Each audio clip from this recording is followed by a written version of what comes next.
بسم الله الرحمن الرحيم. الحمد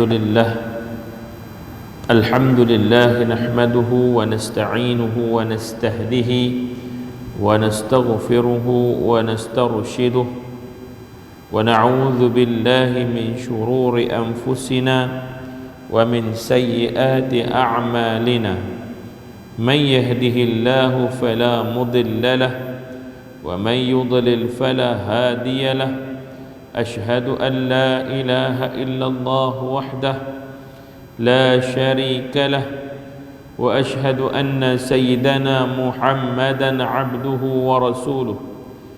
اللهم صل وسلم وبارك على سيدنا محمد طب القلوب ودوائها وعافية الأبدان وشفائها ونور الأبصار وضيائها وعلى آله وصحبه ومن سار على دربه وعلينا وفيهم ومعهم برحمتك يا أرحم الراحمين. أما بعد، قال رسول الله صلى الله عليه وسلم: الكيس من دان نفسه وعمل لما بعد الموت، والعاجز من اتبع نفسه هواها ثم تمنى على الله، أو كما قال رسول الله صلى الله عليه وسلم.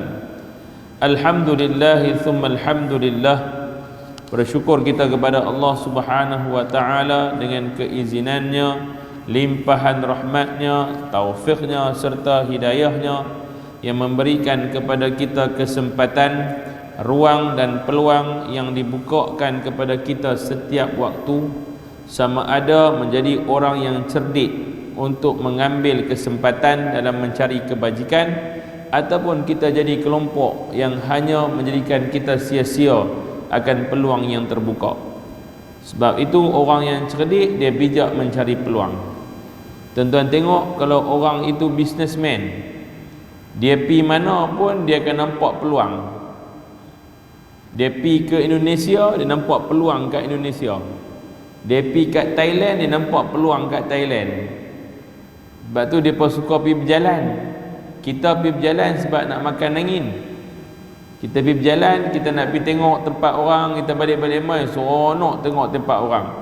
Tapi kalau tuan-tuan tengok, kalau orang bisnes, dia pi mana-mana, dia balik mai, dia akan buat sesuatu untuk dapatkan peluang tempat tu. Dia tengok tempat tu, ui, dia pi Indonesia, ada orang duk jual, ada orang boleh buat daripada kayu, ukiran-ukiran kayu. Dia orang berniaga. Dia pi, kita pi tengok, kita orang biasa, kita pi tengok, pandai buat ukiran kayu, cantik lah depa ni buat. Kalau orang berniaga pi, dia buat apa? Dia pi tengok, kalau saya nak balik ke Malaysia, nak kira lagu mana? Dia tanya aku tu, dengan siapa saya perlu untuk berjumpa, untuk saya bawa kayu-kayu ni buat balik pergi ke Malaysia. Saya sebagai as a dealer, new dealer in Malaysia, boleh tak? Dia akan cari peluang tu. Kita pergi seronok tengok. Jadi tuan-tuan, dalam peluang mencari kebajikan, kita kena jadi mata lebah. Dalam peluang cari kebajikan di sisi Allah, jadi orang yang bermata lebah, nampak semua hak elok-elok aja untuk diambil manfaat. Mata lebah ni dia tengok bunga belaka sebagai sesuatu yang bermanfaat. Tapi jangan jadi mata lalat. Mata lalat tuan-tuan, dia nampak semua najis sebagai tempat untuk dia hinggap. Dan mata lalat inilah tuan-tuan, kebanyakannya akan membawa penyakit kepada ummah. Saya pesan untuk diri saya dan tuan-tuan semua sekali, jadi mata lebah. Kerana Nabi pun memberi perumpamaan, seorang mukmin seperti mana? Seperti mana lebah. Nabi kata, al-mu'min kan nahli. Mukmin itu seperti mana lebah. Dia nampak mana-mana bunga, dia akan hinggap dan ambil manfaat daripada bunga tersebut, dan dia memberi manfaat balik kepada orang lain. Dia berkeluar main madu, hari ni satu dunia dapat manfaat. Jadi mata lebah. Kalau jadi mata lalat, dia pergi hinggap kat najis, Dia bawa dalam perut dia penyakit, dia bokmai pula penyakit ke orang, dia sebar penyakit ke orang. Ni tuan-tuan, sebab tu Nabi tak bagi jadi lalat. Jadilah kita lebah. Wallahu a'lam. Baik tuan-tuan, sambung balik sirah supaya kita sebagai mukadimah awal agar kita tuan-tuan bijak mencari peluang. Jadi orang cerdik. Kita bisnes bukan dengan manusia. Satu bisnes tijaratan lan tabura, satu perniagaan yang takkan rugi sesekali, takkan ada rugi. Perniagaan kita dengan Allah takkan rugi. Tak ada istilah rugi dengan perniagaan Allah Ta'ala. Nak rugi ke mana tuan-tuan? Tak ada rugi. Tuan-tuan infak dalam tabung masjid, tuan-tuan infak kepada Gaza, ada rugi tak? Tak ada rugi. Tak ada rugi. Tok ustaz bawa keluar duit tak pulang balik, tak rugi. Tak percaya sebab kita berniaga dengan Allah Ta'ala saja tuan-tuan. Saya buka sikit lah. Dulu masjid pernah deal lah, masjid saya dah pernah deal dengan pernah lah ada satu kumpulan ni, tak mahu sebut kumpulan mana lah, atau grup ni tuan-tuan. Mereka semua orang-orang dia ni bisnes punya orang. Mereka nak main involve dengan masjid, nak buat kerja sekali. So kita pun ada perbincangan dengan mereka, ada mereka nak bantu masjid dari segi kepakaran apa-apa, kita pun bagi. Kita pun nak pada peringkat permulaan, mula-mula masjid baru nak bergerak. Sampai satu masa tuan-tuan, ada satu program kita buat program, kita panggil Ustaz Azhar Idrus mai ke masjid. Kita buat 3 hari, kita main carnival. Hari lah tu kemuncak Ustaz Azhar Idrus. Jadi dan 3 hari tu carnival, memang buat carnival besar ni. Dan perbelanjaan yang kita belanja 3 hari ialah sebanyak 18,000. 18,000 kita belanja. Jadi tuan-tuan, saya tak tahu yang pandangan daripada geng ni tak sama dengan pandangan daripada jawatankuasa. Mesti tak sama. Sebab kita dah doktrinkan dalam kepala AJK masjid ni, kita berniaga bukan dengan manusia, kita berniaga dengan Allah. Jadi istilah rugi tak ada. Kita belanja untuk ummah, tak ada rugi. Lagi tuan-tuan, dah habis program dengan Ustaz Zaidus semua, tiba-tiba buat postmortem. Kutipan pada masa tu dapatlah dekat tangan lebih kurang dalam 13,000 tabung untuk kutipan malam dengan Azhar Idrus tu 13,000. Kita tak sebut langsung defisit. Bagi kita pun masa postmortem sebutlah kita telah belanja sekian-sekian dan kita dapat pada kutipan sumbangan selama 3 hari ni 13,000. Tuan-tuan, ni yang kata otak bisnes manusia dengan otak bisnes dengan Allah Ta'ala. Saya tak salahkan dia sebab konsep itu mungkin bagi pandangan dia, saya tak salahkan. Tapi saya nak cerita saudara tuan-tuan tentang bagaimana kita ini berniaga. Ada orang berniaga dengan manusia, dia tak boleh bawa sama dengan berniaga dengan agama, tak sama. Dia kata, Ustaz, I want to give my opinion, nak bagi pandangan saya. Jadi silakan. Saya nampak ni defisit, Ustaz. Ini defisit. It means we are lost. Maksudnya kita dah pun rugi. Tuan, AJK saya ni, dalam AJK masjid ni ada executive bank, ada engineer 2 orang, saya seorang yang kerja gomen. Saya pengurusi kerja gomen. Yang hal lain ni semua tuan kira duit memang sudah bohong kat mereka. Seorang tu engineer, dari engineer pakar admat, cikgu pakar admat. Jadi ni kata loss. Saya tak bangun, tapi jawatankuasa saya bangun. Dia kata kalau tuan cakap lagu tu mana tuan bukan berniaga dengan manusia, tuan tidak faham konsep berniaga dengan manusia dan berniaga dengan Allah. Faham tak? Maksudnya tidak istilah loss dalam istilah ummah. Jadi saya tak marah kat dia. Dan AJK pun saya tak bagi marah. Sebab apa? Kita sedang mengajar untuk educate manusia. Bila educate manusia, tak boleh marah dekat dia. Dia mungkin belum faham konsep, dia mungkin belum tahu lagi konsep ini. Maka tuan-tuan, ni yang kita nak bincang tentang bagaimana tuan-tuan sedang berniaga dengan Allah. Waktu sekarang kalau tuan-tuan duduk di rumah, boleh dapat macam-macam. Kopi depan ni duduk ada kopi sampai, saya kan sampai nasi goreng ke apa dia sampai. Dan tuan-tuan boleh tengok warta berita, hari nak tengok TV apa tuan boleh tengok. Tapi tuan-tuan hilangkan masa itu dengan duduk di masjid.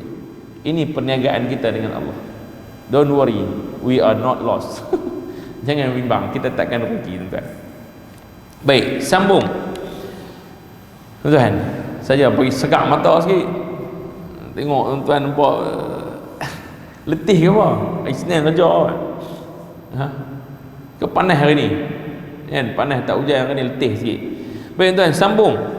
Kita tengok hari ni malam ni tuan tentang pemerintahan dan penguasaan di kalangan bangsa Arab. Ni sekarang ni satu dunia tengah tumpu kepada bangsa Arab. Tidak? Satu dunia sedang tengok bangsa Arab. Allah sedang membawa semua manusia agar berkenalan dengan bangsa Arab. Dan hari ni tuan-tuan kena dengan kita pula nak cerita pasal bangsa Arab. Pemerintahan dan penguasaan di kalangan bangsa Arab. Bangsa Arab ni bangsa yang lobe ke, yang tak ada boleh pakai ke apa? Ke bangsa yang memang baru sampai ke apa? Kita kenal hari ni. Baik, qala musannifu rahimahullah wa nafa'ana fi ulumi fidaran, amin amin ya rabbal alamin.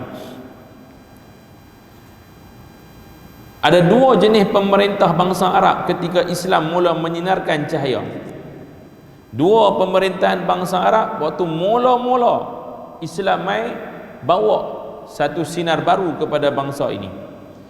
Pertama, raja-raja bernobat. Itulah sebenarnya mereka tidak bebas. Raja bernobat, raja yang dilantik mengikut hierarki keluarga. Ni satu. Ni pemerintahan yang pertama. Yang kedua ialah ketua-ketua puak dan kabilah yang memiliki kuasa dan keistimewaan sama macam raja bernobat, tapi bebas sekalipun setengah di antara mereka menunjukkan kesetiaan kepada raja bernobat. Yang ni tuan-tuan, politician. Nombor satu tu raja bernobat, raja yang memang duduk hierarki raja, siapa tak boleh gugat dia. Tapi kedudukan dia tak bebas. Dia tak macam yang pemerintah yang kedua, iaitulah tuan-tuan ketua-ketua puak kabilah. Mereka ni orang hormat kat mereka, orang taat setia kat mereka macam raja bernobat. Tapi mereka punya kebebasan lebih besar lagi.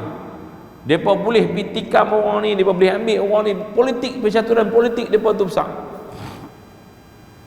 Ni tuan-tuan, ni yang hari ni hierarki yang ada pada bangsa Arab. Tuan-tuan rasa sama macam Malaysia? Lebih kurang kan? Macam raja, kita punya sistem raja berperlembagaan, raja kita dia duduk sebagai tahta paling atas sekali.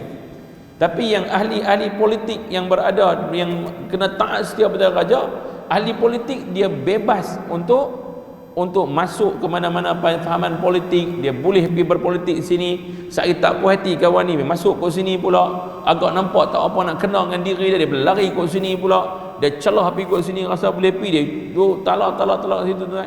Dia boleh pergi mana-mana pun. Lebih kurang macam tu. Maka sistem pemerintahan bangsa Arab lebih ada dua sistem. Raja bernobat cuma terdapat di beberapa tempat. Contohnya ada 3 tempat. Satu, raja di Yaman. Nombor 2 di Hirrah. Hirrah berdekatan dengan Iraq. Yang ketiga, Raja Ghassan. Ghassan ni kat mana? Ghassan ni ialah Iran lah, ataupun Parsi. 3 ya tuan-tuan yang ada pemerintahan raja bernobat. Ni sistem pemerintahan raja ni. Sementara kesemua ketua pemerintah lain di tanah Arab bukan bernobat. Yang kabilah-kabilah, ketua-ketua kabilah, dia tidak bernobat, dia tak ada. Dia maknanya dia bebas untuk menjadi siapa yang dia kehendaki. Dia nak jadi lagu mana dia boleh jadi. Kalau raja boleh jadi raja je tuan-tuan. Baik. Pemerintahan di Yaman. Rakyat Shiba yang tinggal di Yaman merupakan bangsa tertua. Ni kita cerita Yaman dulu. Pasal apa Yaman? Sebab Yaman tuan-tuan adalah kota tertua, satu tamadun tua. Kalau tuan-tuan kaji balik tuan-tuan, Putri Balqis ataupun Bilqis asalnya di mana? Yaman.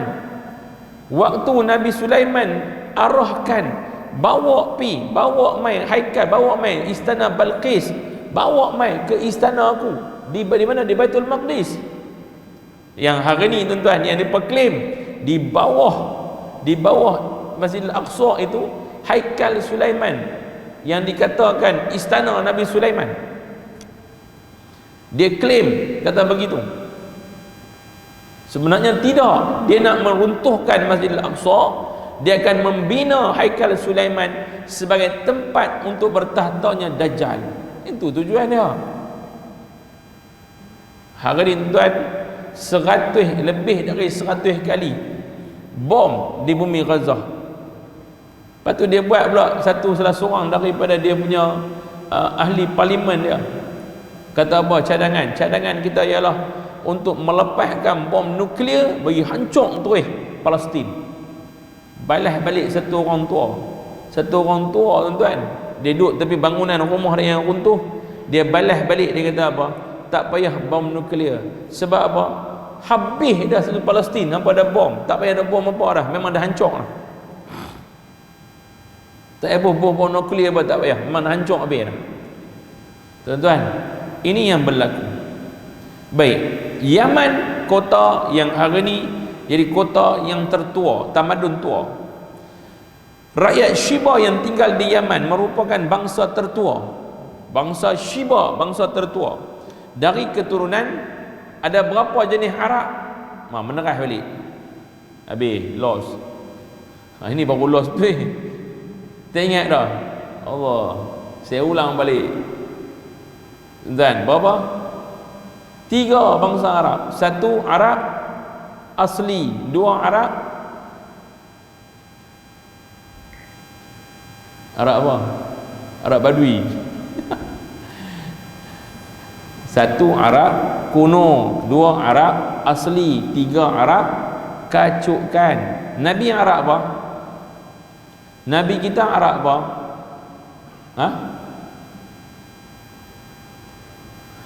Saya nak balik awal. Arab apa? Nabi kita Arab kacukkan. Nabi kita daripada keturunan siapa? Nabi mana? Nabi Ismail. Nabi Ismail anak siapa? Ibrahim. Ibrahim anak siapa? Ibrahim anak siapa? Anak Azar. Azar anak siapa? Ustaz dah berapa dah? Kami mana tahu. Azar anak Nahur. Nahur anak siapa? Anak Saruq. Ni salah silah keluarga Nabi Ibrahim. Baik tuan-tuan. Tuan-tuan tu tahu tu semua tak apa. Tuan-tuan tahu takat mana? Takat tu pun jadilah Nabi Arab kacukan. Itu pun tuan-tuan kalau cerita ke orang dah tengok, oi aku dia memang mengaji ni orang. Baik tuan-tuan.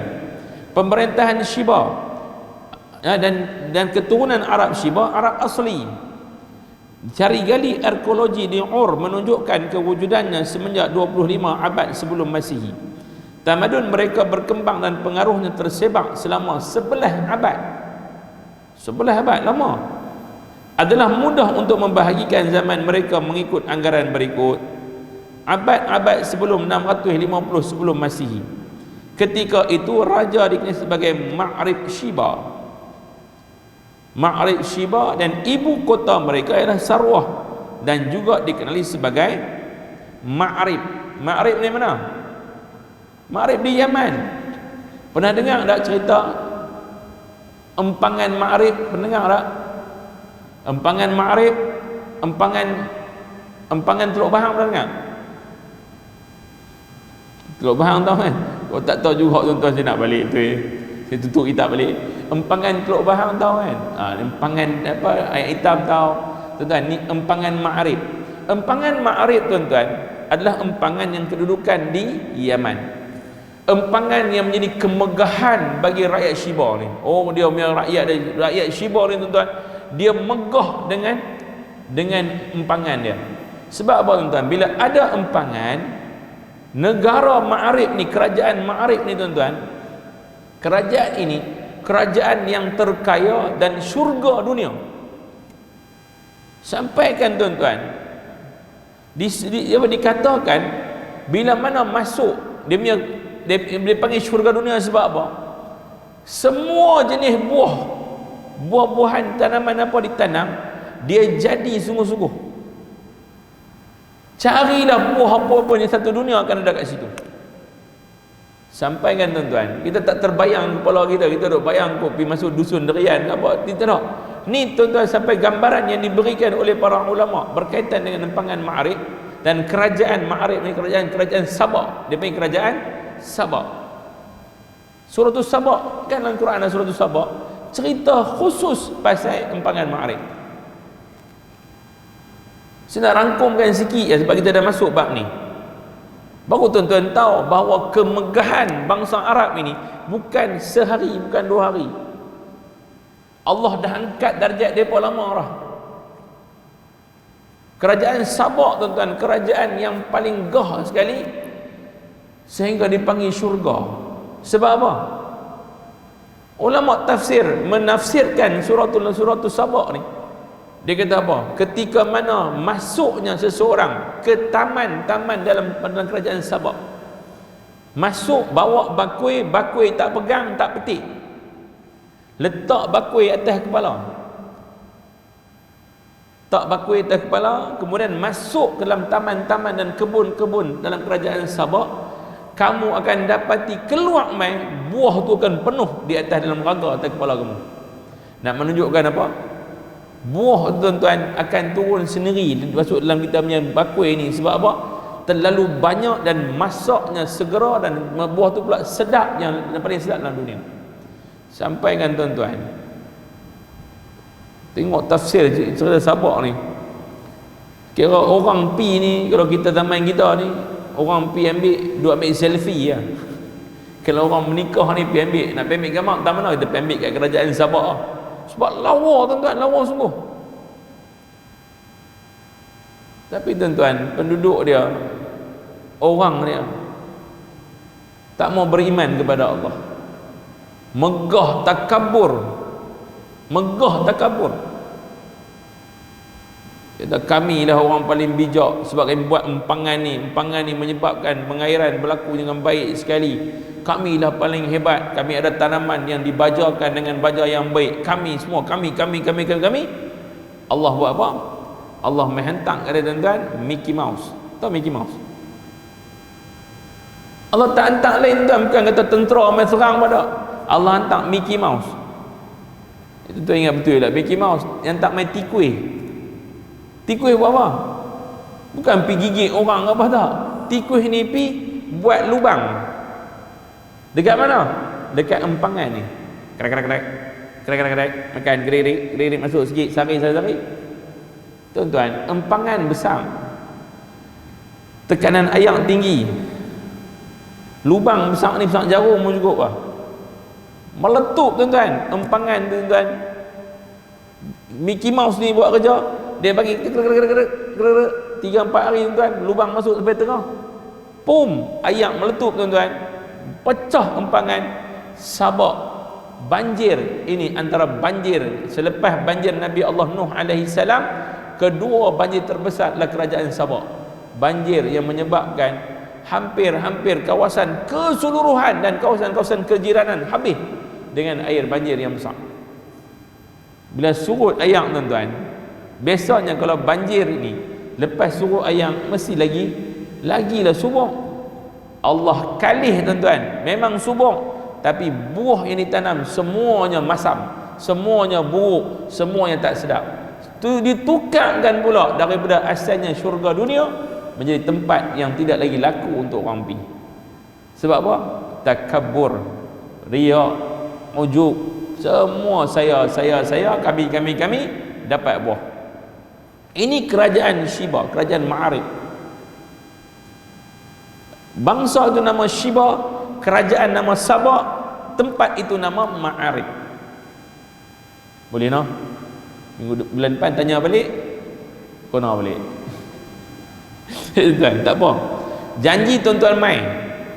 Dapat maklumat hari ni, sekurang-kurangnya kita tak jadi buta sirah. Tak jadi buta sirah. Kita ada maklumat, kita pernah duduk main mengaji, duduk iktikaf tuan-tuan. Baik, lebih baik lagi daripada tuan-tuan duduk luar dengan panas kat luar ni pun sejuk tuan-tuan. Ni duduk sejuk tempat ni. Dengan kapet macam ni pula. Tuan-tuan dapat mana? Duduk supermarket pun dia pakai apa? Dia pakai mozaik ya. Tuan-tuan pakai kapet lagu ni. Baik tuan, sambung. Shiba juga dikatakan mempunyai pengaruh besar ke atas tanah jajahan di dalam dan luar tanah Arab. Dalam tempoh yang keduanya, dalam tempoh di antara 650 sebelum Masihi ke 115 sebelum Masihi, mereka menggugurkan nama Ma'arib dan menggunakan gelaran baru pada Raja Shiba. Mereka dia tak pakai nama Ma'arib dah dan menggunakan gelaran baru, yakni Raja Shiba. Mereka juga menjadikan Ma'arib sebagai ibu kota menggantikan Sarwah. Runtuhan Ma'arib masih boleh dilihat terletak sejauh 60 batu di timur Sana'a. Sampai ke hari ini ada kesan runtuhan empangan Ma'arib di Sana'a, Yaman.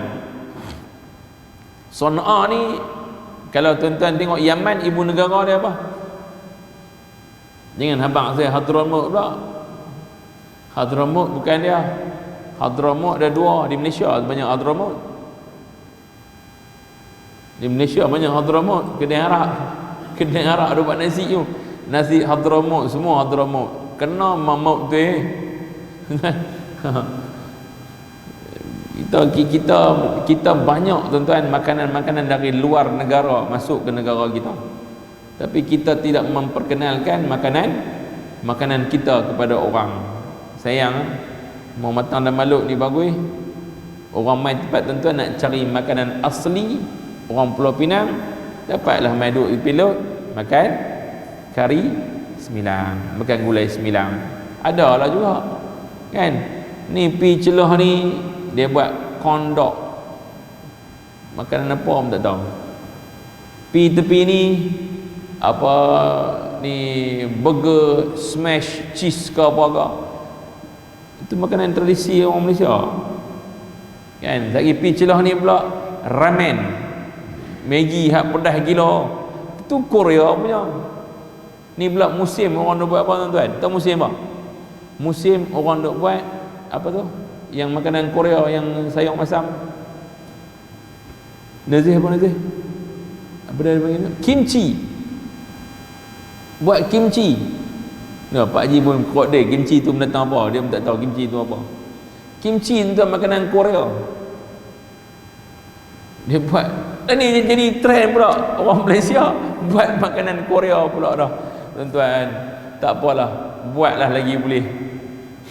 Allah Ta'ala bagi jadi kat kita makanan setempat untuk orang setempat. Ada faham ke? Boleh faham tak? Allah bagi jadi kita ada muktan, ada manggih, ada derian tempat kita sesuai dengan kita punya badan untuk makan buah-buah ni. Boleh faham tak? Sesuai tak tuan? Allah bagi jadi itu sesuai dengan kita orang. Kena dengan tanah kita duduk, kena dengan tempat kita duduk. Kita pergi cari makanan luar, bermain kat kita tuan-tuan. Tak apalah, makan bi lah. Cuba cek tuan, semua makanan duduk keliling kita yang baru ni buat di mana tu, di Sabang Jaya. Tetapi cari satu ni, semuanya processed food. Semua, hampir semua processed food. Semua bukan natural food, bukan makanan asli. Konsertnya tuan-tuan orang Batam dan Malut, tuan suka makan apa? Tuan-tuan kata syok kalau makan gulai ikan, kena dengan sambal belacan, kena dengan ulam, bubuh pula gorengkan kering sikit. Tuan-tuan tak minta pun nak makan benda-benda tu, nak makan benda yang natural food. Kena pula ulam belakang tepi-tepi rumah ya, ulam selom, pi kutip pula dengan pi patah pula ni apa, pucuk janggui. Sekejap lagi pi tengok tepi ni ada apa pula, ada ulam raja, ambil ulam raja bawa balik. Yang tu tuan-tuan, yang manusia makin lama makin sihat, orang dulu sihat, orang afiat. Tuan-tuan boleh faham tak maksud saya ni? Pasal apa tahu saya cakap ni? Saya nak mengelak tuan-tuan daripada banyak makan proses food. Saya bila bandingkan kehidupan saya mengelak daripada proses food dengan makan benda yang natural, berbeza banyak. Beza banyak. Cari makanan-makanan yang tuan-tuan duk makan daripada kecil, elok dah tu, elok dah makan. Ini buat balik mai apa yang nasi kandang is natural, makan. Kalau saya kata jangan makan nasi kandang, saya akan dikutuk oleh semua persatuan nasi kandang. Sebab wilayah kami wilayah Al-Kandariyah, wilayah nasi kandang. Makan tuan-tuan, makan yang hak asli. Kita suruh makanlah proses. Ajak kat anak-anak kita pun suruh makanlah ni. Makan apa ni, sausage ke apa ke, berhenti sajalah, berhenti. Boleh berhentilah. Semua tu tak natural. Sambung tuan-tuan. Dalam tempoh di antara 115 sebelum Masihi dan 300 tahun Masihi, Puak Himyar, ni Himyar. Mula-mula Puak Shiba, kemudian sambung Puak Himyar. Di Yaman ni masih lagi di Yaman. Menakluk kerajaan Shiba, lalu menjadikan Ridhan sebagai ibu kota menggantikan Ma'rib. Kemudian Ridhan bergelar Dhifar. Runtuhannya masih berada di Gunung Mudawwar dekat bandar Yarim. Pada waktu ini bermula kemerosotan dan kejatuhan kerajaan itu oleh beberapa faktor. Tuan-tuan, baik. Saya nak cerita tuan-tuan tentang Puak Himyar. Ni baru masuk Puak Himyar. Bila Puak Himyar masuk, dia telah pun menjadi raja bagi kerajaan Yaman. Kerajaan Shiba yang dulunya Shiba bertukar tangan kepada kerajaan yang pada asalnya kerajaan Sabak tadi itu bertukar tangan kepada kerajaan Himyar. Kerajaan Himyar tuan-tuan, ni ada kisah Himyar sikit. Ni mungkin panjang sikit, kita akan cerita tentang Himyar ni. Ada seorang raja bernama Himyar bin Warda'. Tubba', nama dia Tubba' Himyar bin Warda' nama dia. Ini raja yang berada di bawah kerajaan yang baru ni, kerajaan Himyar ni. Azan pukul berapa? Sekarang? Okay, baik. Kita bagi laluan azan dulu.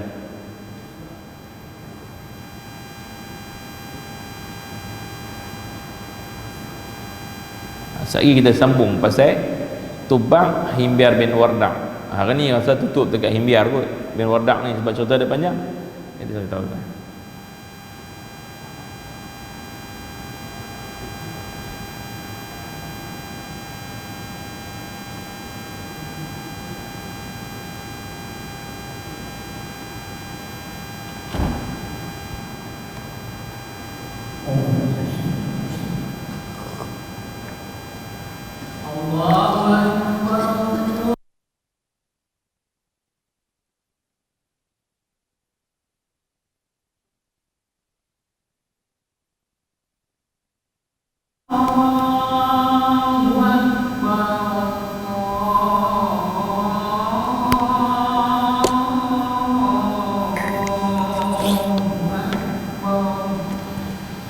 Allahu Akbar, Allahu Akbar.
Allahumma salli ala Sayyidina Muhammad wa ala ali Sayyidina Muhammad. Tuan-tuan sambung balik.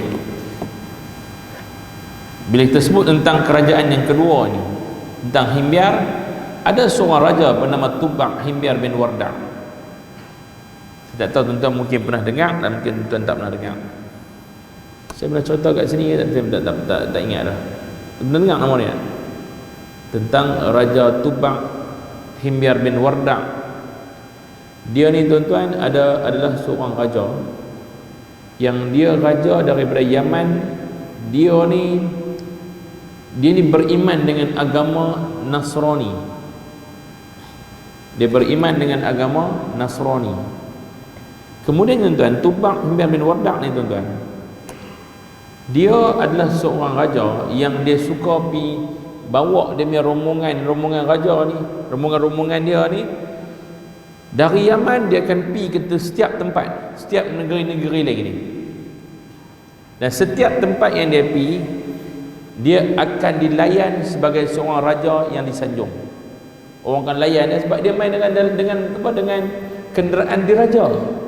Dia main dengan rombongan diraja. Bila dia pi tempat tu, dia akan carilah rahib-rahib, orang-orang soleh yang ada tempat tu. Dia akan bawa dia tu sekali berjalan dengan dia sama-sama pergi tempat lain. Dia belanja semua. Jadi tuan-tuan, dia pun bawa lah. Setiap tempat dia pergi, dia akan bawa. Dia akan pilih 4 orang setiap tempat. 4 orang dia ambil setiap tempat untuk ikut dengan dia pergi mengembara bersama dia. Satu hari tuan-tuan, dia sampai ke satu tempat. Dia sampai kat situ. Tempat ni orang buat tak tahu dah. Dia main kerajaan dia raja, orang buat tak tahu dah. Orang buat tak heran dekat dia. Tuan-tuan dengar cerita ni, saya cerita dah kot. Cerita kan? Cerita dah. Ni Tubak Himyar bin Wardah. Ni raja dah. Tiada sarang ulangan. Dia raja tu. Ni kerajaan ni kita cerita ni. Raja tu tuan-tuan, yang raja kerajaan tu dalam tempoh masa 115 sebelum Masihi sampai 300 tahun Masihi. Raja ni lah yang telah pun mentadbir dalam kawasan Shiba ni. Kawasan Yaman ni dia tadbir. Dia lah tuan-tuan yang telah pun bawa pi. Dia ni antara orang antara tempoh ni, kerajaan tu ada yang soleh seorang. Nama dia Tubak Himyar bin Wardah yang saya cerita tadi. Dia lah tuan-tuan orang yang telah pun membina rumah dekat Madinah. Dia bina rumah kat Madinah untuk Nabi kita duduk nanti selepas Nabi akan berhijrah nanti. Sebab apa? Dia telah pun diberitakan tentang kehadiran baginda Nabi ke bumi Madinah. Dan jarak antara Tubak Himyar bin Wardah dengan Nabi kita SAW 100 tahun. 100 tahun. 1 abad tu. 100 tahun tuan-tuan jarak, dia dah tahu dah. Sebab apa? Dia dikhabarkan oleh ulama-ulama tadi tu, kata akan ada seorang Nabi akan datang sini akhir zaman. Dia tunggu tuan-tuan, Nabi ni tak sampai, dan akhirnya dia kata tak apalah. Dia hanya mengirimkan sepucuk surat, dan keturunan itu tuan-tuan pas surat itu sampailah kepada orang Madinah. Dan pada masa itulah orang Madinah tuan-tuan bawa surat itu berjumpa dengan Nabi, serah surat ini. Dan dialah dikategorikan Nabi kata apa? Inilah manusia yang orang pertama yang beriman dengan aku sebelum dapat melihat aku. Dia hanya minta ke Rasulullah dalam surat dia, syafaatkan aku apabila bertemu kelak di akhirat nanti. Itu je permintaan dia. Tuan-tuan, hebat tak raja ni? Hebat. Dia ni adalah kerajaan Tubak, kerajaan Himyar, nama dia Tubak Himyar bin Wardah. Baik. Seterusnya dari 300 tahun Masihi hingga kelahiran Islam di Yaman. Sampailah start 300 tahun Masihi, sampailah Nabi SAW membawa Islam sampai ke Yaman, telah menyaksikan satu keadaan huru-hara dan kekacauan. Persengketaan dan perang saudara membuatkan penduduk Yaman terdedah kepada penaklukan kuasa asing, sekaligus lenyap kemerdekaan mereka. Pada waktu tersebut, Rom menakluk menakluk Aden, bahkan membantu Habsyah menduduki Yaman buat pertama kali dalam tahun 340 tahun Masihi. Bila mana Ethiopia tuan-tuan, Habsyah mula menakluk Yaman dengan mengambil kesempatan ketika peperangan berlaku antara Puak Hamdan dengan Puak Himyar tadi itu, maka Ethiopia masuk ambil kesempatan dengan bantuan daripada Rom. Rom ni tuan-tuan, dia macam sekarang lah tuan-tuan. Bila mana bangsa Israel ni, bangsa Yahudi ni mai nak bantai Palestin, Rom ni mai mana? Amerika. Dia bagi sokongan, hampa pergi bantai dia ni. Lepas tu dia buat muka kesian. Dia kata kita perlukan memberikan bantuan-bantuan. Kena kat hang suruh dia bantai macam terus tengok pening kisah sekarang ni. Tapi memang kok mana pun, walan tarda ankal yahudu walan nasara hatta tattabi'a millatahum. Benar dalam Quran sebut tidak sesekali orang Yahudi dan Nasrani mengikuti jejak langkah kamu, melainkan kamu pi follow depa. Orang yang jadi kawan depa adalah siapa? Orang yang mengaku yes you are right. Yang tu je. Itu hari ni tuan-tuan, keliling negara Arab, Mesir di bawah telunjuk Israel. Siapa lagi? Saudi bawah telunjuk Israel. Yaman nak hantar peluru. Yaman ni Yaman ni kerajaan tua ni. Tengok orang Islam kena bantai, dia kata apa? Itu adik-beradik aku. Nak buat apa? Dia nak hantar peluru pi ke Yaman, pi ke Israel. Tuan-tuan, apa kata Saudi? No, aku tak benarkan peluru hang melintasi ruang udara aku. Nampak tuan-tuan? Sedangkan Yaman mempunyai ketenteraan yang hebat, sebab dia kerajaan tua, dia kerajaan besar. Antara tentera-tentera yang diiktiraf oleh Nabi sallallahu alaihi wasallam adalah tentera, satu Mesir, dua Yaman. Tentera yang Nabi iktiraf, kerajaan Mesir antara kerajaan yang tentera kuat. Sampai ke hari ni pun tuan-tuan, Israel takut dengan dia. Tapi oleh kerana boleh deal dengan pemimpin dan pemerintah, habis. Baik tuan-tuan, apa berlaku pada masanya tuan-tuan? Yaman ditakluk oleh siapa? Oleh Habsyah. Habsyah ni Ethiopia adalah ni, kerajaan kulit hitam. Orang dia kulit hitam seperti siapa? Bilal bin Rabah. Dan pada masa ni lah tuan-tuan, antaranya ialah yang menjadi raja pada masa ini, yang membawa satu sirah yang begitu besar, sampai dalam Quran pun sebut pasal orang tu, dan dia adalah daripada kerajaan Yaman yang berada dalam suasana Ethiopia, Habsyah yang menakluk ni. Siapa dia? Jawapan tuan betul hari ni saya akan sambung bulan depan. Nama apa? Apa dia? Balqis kurang sikit ni. Seorang raja. Tuan-tuan, memang ini famous, budak-budak kita pun tahu. Apa dia? Tak apa. Kita main-main sikit. Seorang seorang raja. Raja ni tuan-tuan terkenal dia. Pasal dia tuan-tuan, sampai ke hari ni sejarah itu baru ni tuan-tuan tengok. Tuan-tuan tengok tau, saya pergi close sikit tuan-tuan. Baru ni dalam video-video untuk hantar ni, dia, ada orang dalam tu, alhamdulillah telah sampai pertolongan Allah. Tengok langit ni penuh dengan satu binatang. Dia raja tu bersangkut dengan benda tu. Raja apa? Alim ni. Apa?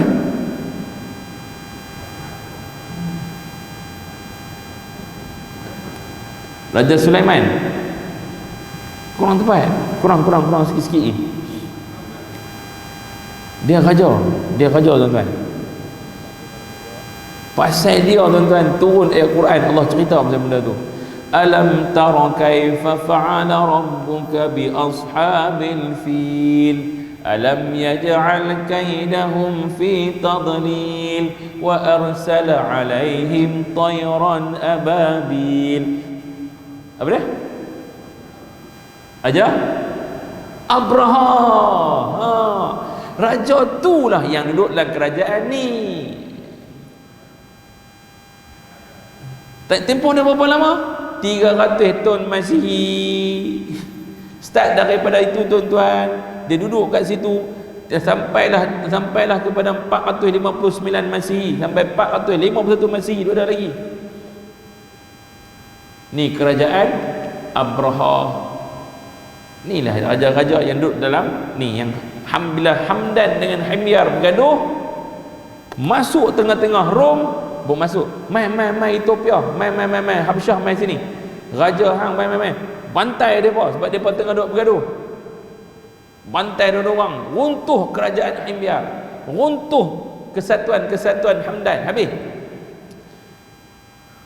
Masuk tuan, menang kepada kerajaan Habsyah. Bila kerajaan Habsyah menang tuan-tuan, dia mula jadi raja. Antara raja yang pada masa tu ialah raja Habsyah. Nama dia Abraha, raja yang hebat.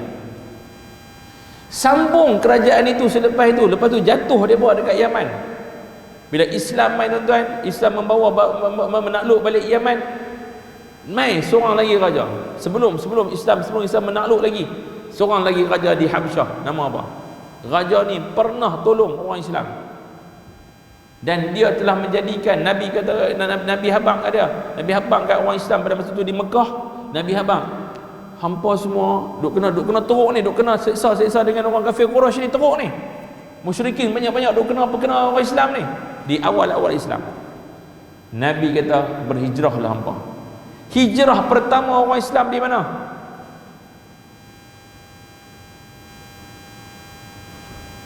Di Habsyah. Hijrah pertama kali orang Islam bukan di Madinah tapi di Habsyah. Raja di Habsyah pada masa tu nama apa? Najasyi. Najasyi ada connection tak dengan Abraha? Ada kaitan tak? Ada tak? Ada lah, sebab dua-dua orang Habsyah. Sebab apa kaitan Najasyi dengan Abraha? Moyang Najasyi, moyang perangai teruk nak runtuh Kaabah, Najasyi masuk Islam, bantu orang Islam. Iman tak dapat diwarisi, kekufuran pun takkan diwarisi. Boleh nak? Wallahu a'lam tuan-tuan. Cukup malam ni. Tanggal ni pun bulan depan tanya balik Al-Balayam. Tapi tak apa tuan-tuan, janji mai. Yang penting ilmu sampai.